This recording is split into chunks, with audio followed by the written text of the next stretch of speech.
Joël Chezishanga est jeune entrepreneur piscicole dans la ville de Douala. Il a été difficile pour lui de réaliser ce projet dans ses débuts. Grâce au PA Jeunes, son rêve s'est réalisé. Déjà, on existait déjà et l'apport a été de plusieurs ordres. Déjà, un apport technique, on nous a formés dans la gestion, la structuration et autres, et un apport financier. La cagnotte totale était autour de 8 millions. Au fil du temps, la petite entreprise s'est agrandie. Elle fait désormais dans la production et la transformation de ses propres produits. Les résultats de 2022, on était à 30-35 000 à levain par mois. Présentement, nous sommes dans un processus d'extension de notre écloserie qui pourra nous pousser à 80-100 000 à levain par mois. Nous avons deux types d'aliments. Déjà, les aliments granulés et extrudés. En termes d'aliments extrudés, l'année dernière, nous avons eu à faire 4 tonnes par mois et granulés 2 tonnes. Et nous commercialisons aussi un aliment industriel importé. Là-bas, nous faisons en moyenne 400 sacs par mois.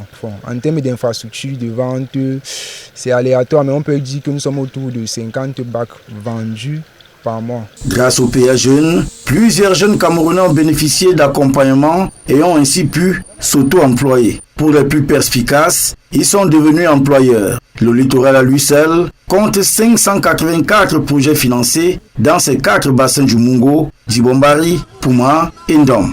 Moi, je parviens après avoir payé ma lumière, l'eau, je parviens à épargner mes 60 000.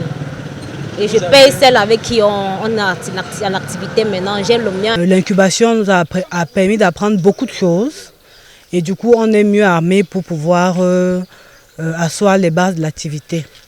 Et entre autres choses aussi, nous ont appuyé pour le financement. J'ai bénéficié en 2020 et l'activité de pisciculture, j'ai dû renforcer par des formations. Malgré cet accompagnement du PA Jeunes, certains bénéficiaires éprouvent encore des difficultés, notamment financières. Le principal problème, c'est l'accès à la trésorerie. Les banques sont assez réticentes. L'idée, c'est que même si on a été appuyé, même si on a été accompagné, jusqu'à maintenant, il faut toujours un autre appui.